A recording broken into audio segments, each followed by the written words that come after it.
Bonjour, nous sommes ici dans un site historique. Il s'agit du petit pont où Marie-Jeanne Vallée a été attaquée par la bête du Gévaudan. Voyez. Alors Marie-Jeanne Vallée est un personnage du peuple qui a réussi à s'en défendre. Je vais vous présenter aujourd'hui les armes blanches qui ont chassé la bête, c'est-à-dire les armes qui piquent, qui coupent ou avec lesquelles on peut taper. Voilà. Alors Marie-Jeanne Vallée était armée d'une baïonnette. La baïonnette, voilà ce que c'est, hein, c'est-à-dire que par analogie avec la baïonnette d'un fusil, les paysans de l'époque récupéraient des vieux outils usés et ils en faisaient des espèces de pointes, si vous voulez, de lance, qui montaient sur une hampe en bois et ça faisait une sorte d'épieu. Chaque paysan et paysanne était armé pendant l'affaire de la bête avec quelque chose qui ressemblait à ça, vous voyez.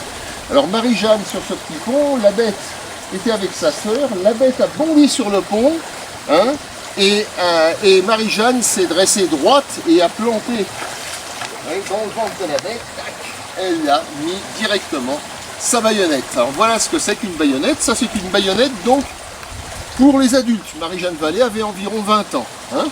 C'était la servante du curé de Pauillac. Alors qu'est-ce que nous avions d'autre? Des baïonnettes également un petit peu plus petites, comme, vous voyez, celle-ci, pour les enfants. Il faut savoir que les enfants à l'époque, un enfant de 10 ans à l'époque faisait 1 mètre, 1 mètre 5, 1 mètre 10, hein, maximum. Hein. Ils étaient beaucoup plus petits qu'aujourd'hui. Hein. Alors il leur fallait une baïonnette, vous voyez, plus petite, qui leur permettait là aussi de se défendre. Là vous avez une vieille lime, vous voyez, qui est recyclée, qui est usée, recyclée, fixée avec ici de la corde de lin, de la cordelette de lin, et puis là vous voyez un clou de forge qui traverse, qui est tordu de l'autre côté, pour donner de la solidité à l'ensemble. Ça c'est une baïonnette, je dirais, pour les enfants. Hein. Et ici, voilà, pour toujours chasser la bête. Hein. Alors je vais mettre les outils que je vous ai présentés. Enfin, bon, il est là. Alors en dehors de ça, les paysans du secteur avaient aussi des fourchines. Fourchine égale une petite fourche, vous voyez, qui est montée sur une hampe en bois. Alors la fourchine était utilisée là aussi pour se défendre. Hein. Il faut rajouter à celle-ci environ 5-6 cm de longueur. Hein. Elle est usée par le temps, hein, parce qu'elle est d'époque. Hein. Et c'était aussi une arme qui leur a été donnée pour certains pour se défendre, là aussi contre la bête du Gévaudan. Hein. Voilà. Ça, ce sont des armes blanches. Alors, qu'est-ce que nous avions?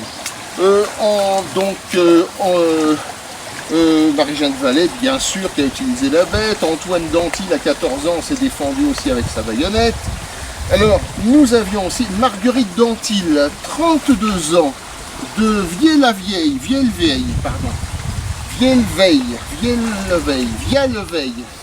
hein, qui a utilisé sa hache, sa cognée. Vous voyez, voici une cognée de l'époque, hein, une hache de l'époque, qui a utilisé cette hache, elle aussi, pour se défendre de la bête. Hein.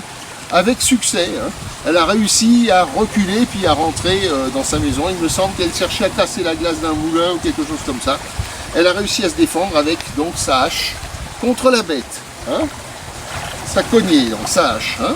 Qu'est-ce que nous avions? Nous avons des choses un petit peu particulières. Hein. Nous avons Joseph Chassefer de Chamaleil qui s'est défendu avec une fourche à fumier, un bigot. Alors voici un d'époque le bigot, vous voyez. Hein, alors vous, là aussi vous rajoutez facilement 7-8 cm, hein, il est usé, hein, aux pointes. Hein. Mais c'est une arme redoutable, hein, parce que vous voyez celui-ci est d'époque aussi.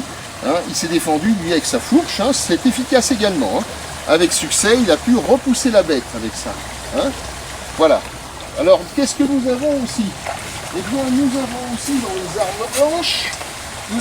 dans les armes blanches, qu'utilisaient les gens, hein, le peuple. Hein. Eh bien, malheureusement, là, il n'y a pas eu de succès. C'est Jeanne Tanavel, hein, de l'Orsière, hein, qui s'est défendue avec un méchant couteau. Voilà, un couteau de paysan de l'époque, hein, c'est ça. Hein. Donc, un méchant couteau. Hein. Dans les textes, ils nous disent qu'elle s'est défendue pendant 1 heure avant de succomber avec son couteau. Vraisemblablement, pas plus de 3-4 minutes en réalité, hein, parce que ça tourne très très vite une bête. Hein. Mais elle a tenté de se défendre avec son couteau. Hein. Alors évidemment, c'est très difficile de se défendre avec un couteau, hein, bien sûr, hein, mais avec une bête qui tourne très vite autour de vous. Hein. La malheureuse, malheureusement, n'a pas réussi, mais elle s'est défendue avec son couteau quand même. sont méchants plutôt, comme ils disent dans les textes. Voilà. Nous avons aussi donc une arme particulière, hein, utilisée donc pour se défendre. Hein, c'est ici la pelle ferrée. Hein, à l'époque, il faut savoir que c'est Jean Bergougnoux, qui a 48 ans, qui est du mât du Mont-Chauvet. Jean Bergougnoux a 48 ans, du mât de Mont-Chauvet, s'est défendu avec une pelle ferrée. Voilà la pelle ferrée. À l'époque, les pelles, beaucoup sont en bois, parce que ça existe les pelles en tôle, mais c'est cher. Donc les paysans fabriquent des pelles en bois, qu'ils arment en mettant un fer, vous voyez, tout autour, pour le renforcer, vous voyez, avec des clous de forge qui sont retournés derrière, voilà, comme ça. Ça vous donne une pelle renforcée, vous voyez, qui permet donc de ramasser un tas de choses, hein. Bon, c'est une pelle ferrée. Il avait sa pelle ferrée à la main, la bête arrive, il s'est défendu contre la bête avec cette pelle. Ça a servi également, donc, comme arme, avec succès d'ailleurs, puisqu'il a réussi à la repousser. Hein. En dehors de ça, nous avons une arme blanche spécifique qui a été conçue pour chasser la bête, conçue par monsieur François-Antoine, porte-arquebuse du roi Louis XV. Il en a commandé au moins 17, puisque nous avons le papier des 17. Voici cette arme, c'est un harpon. Alors ce harpon est particulier, il est à langue de serpent, c'est-à-dire avec deux pointes, avec double crochet. Ici une boule, et ici une autre boule. Avec ces boules, vous voyez, on peut facilement retenir l'arme, hein, empêcher la bête de s'enfoncer plus, et puis la tenir, maintenir la bête jusqu'à ce que quelqu'un arrive pour achever. C'était son idée. Le problème, c'est que les 17 personnes costauds à qui il a remis cette arme, elles sont costauds, hein, et la bête n'est pas folle, elle ne les a pas attaqués. Hein. Donc cette arme n'a jamais percuté la bête. Mais elle a été faite exprès, à la demande et sur le plan et le dessin de François-Antoine, un porte-arquebuse du roi. Alors qu'est-ce qu'il nous reste? Il nous reste une arme qui était en usage aussi encore, qui remonte à l'Antiquité, hein, mais même on peut dire à la préhistoire, mais là qui était en usage encore, l'épieu de chasse. Voici un épieu de chasse, vous voyez. Alors l'épieu de chasse, certains ont dû s'en servir. Hein, c'est une lame avec deux quillons ici, vous voyez. Alors ça servait à chasser le sanglier, ça servait à chasser l'ours, ça servait à chasser le loup, ça servait à chasser toutes les grosses bêtes. Hein. Et l'épieu de chasse, l'avantage c'est qu'on peut planter l'animal et les deux quillons qui sont là empêchent d'aller plus loin. Ce qui permet de maintenir l'animal s'il n'est pas mort pour éviter de recevoir un coup de défense, vous voyez, ou de corne. Hein, voilà. Alors l'épieu de chasse, ici vous avez un lassage de cuir. Bien sûr il y a du sang qui jaillit, le sang c'est glissant. Le lassage de cuir retient le sang et empêche de ce fait d'avoir la main qui glisse. Voilà, donc l'épieu de chasse était utilisé également. Qu'est-ce qu'il nous reste comme arme blanche? Eh bien, les dragons, les fameux dragons du régiment de Clermont-Prince. Les dragons du régiment de Clermont-Prince, hein, commandés par le capitaine aide-major Duhamel. Hein, donc, il y a deux fourriers. Alors, le fourrier, c'est un sous-officier qui est chargé du ravitaillement. Hein.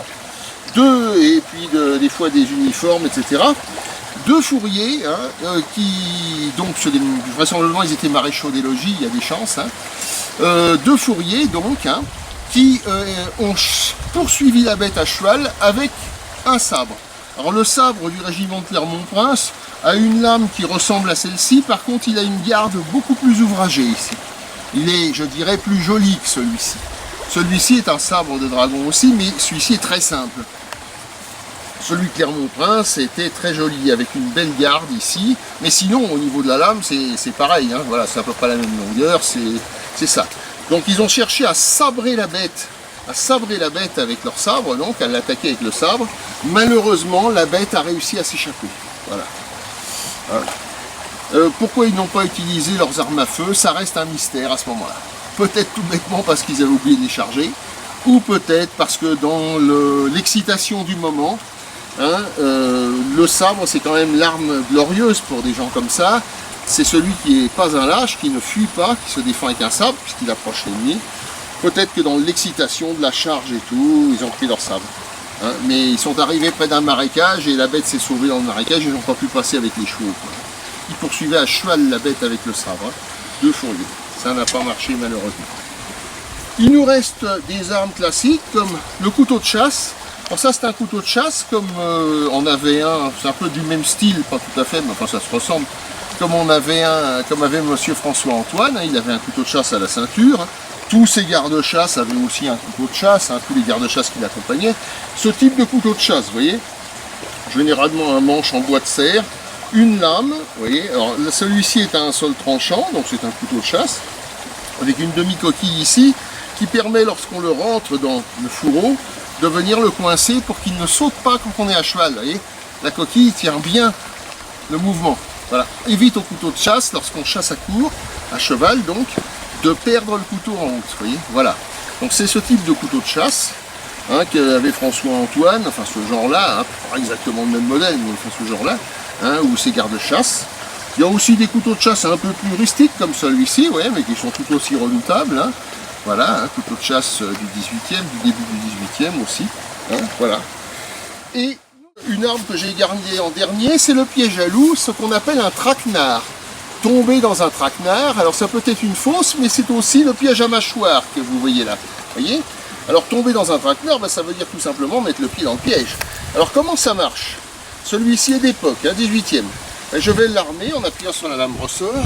Hop, et voilà. Alors, il ne faut pas croire, mais j'ai pas trop de mon petit quintal hein, pour armer le ressort. Hein. Vous voyez, vous avez des mâchoires qui sont là. Un système bloque les mâchoires, hein, et on cache le piège avec des herbes, du bois, etc. Hein. Et on met un morceau de viande légèrement faisandé pour attirer, au-dessus ou à côté en avant. Le piège est amarré à un arbre avec une chaîne. Hein. Quand la bête vient, elle ne le voit pas. Si elle met le pied dessus, il y a un dispositif qui déclenche et vous regardez bien les mâchoires. Hop, voilà. La patte de la bête est coincée dedans. Alors je vais vous le montrer en fonctionnement réel, avec le même qui est toujours fabriqué aujourd'hui, si je puis dire, qui sert à attraper les fouines et les martres. Voilà. Hein. Alors je vais vous montrer ici, vous voyez la plaquette qui détend. Hein. Alors ça, vous imaginez que le manche de mâche, c'est la patte de la bête. Si elle marche dessus, paf, vous voyez, voilà. Évidemment, quand la patte est prise, elle ne peut plus se dégager. Le piège étant attaché à un arbre, on ne peut plus partir. Alors, il y a des loups qui se sont fait prendre avec ces pièges, hein, ces traquenards, hein, puisque c'est un traquenard à loup. Hein. Alors, certains de ces bêtes ont eu le courage de se ronger complètement la patte pour pouvoir se sauver. Et on a retrouvé avec la patte du loup dans le traquenard. Alors, pour ce qui est de la bête du Gévaudan, les traquenards n'ont pas été efficaces en ce qui concerne la bête. Hein. Aucune bête de Gévaudan ne s'est fait prendre avec ce type de piège. Mais on s'en est servi, on a essayé bien sûr, puisque ça marchait avec les loups. Hein. Voilà. Alors voilà, j'ai fait un petit tour donc des armes blanches hein, qui ont servi à chasser la bête. Voilà, vous en avez un petit exemplaire hein, avec pour vous montrer tout ça. Hein. Je vous remercie de votre attention et je vous souhaite plein de bonnes choses et vivre de très bons moments dans ces recherches historiques. Merci.